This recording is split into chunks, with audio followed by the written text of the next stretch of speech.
Hilary Amofa est élève aux États-Unis d'Amérique et bientôt la jeune afro-descendante va devoir postuler pour une université de Chicago.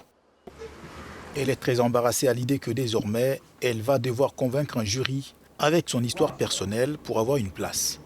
Car il n'y aura plus de faveur pour les minorités.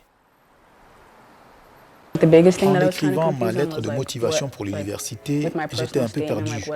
Je me demandais ce qu'il fallait écrire, si j'étais autorisé à parler de certaines choses ou pas, si je risquais d'être pénalisé en parlant de certains aspects de mon identité, par exemple. Il y a ce sentiment horrible qu'il faut avoir surmonté des épreuves pour être digne d'aller étudier, d'être accepté à l'université, quoi. Ça, c'est triste. La fin de la discrimination positive ouvre la voie à un nouveau challenge pour les minorités comme Hilary, elle qui, jusque-là, pouvait compter sur la proximité des siens dans son environnement. J'ai l'habitude d'être la seule personne de couleur et c'était déjà dur.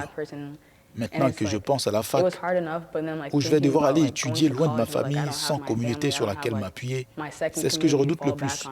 J'ai peur de me sentir isolé, même si je vais côtoyer des gens au quotidien.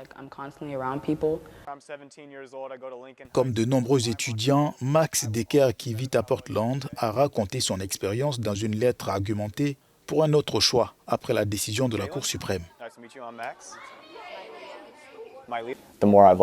Plus j'adressais de demandes aux universités, plus ça devenait une affaire de Cour suprême. Et j'ai compris que ce système n'était vraiment pas fait pour moi. Même avec les faveurs, ces écoles sont toujours principalement pour les Blancs. Alors maintenant qu'on les supprime, ça va ressembler à quoi? Je ne savais même pas à quoi ressemblait une candidature à l'université, parce que dans ma famille, personne n'y a eu accès avant moi. La discrimination positive avait pour but de favoriser plus de mixité dans les universités américaines. La fin de ces mesures suscite des inquiétudes.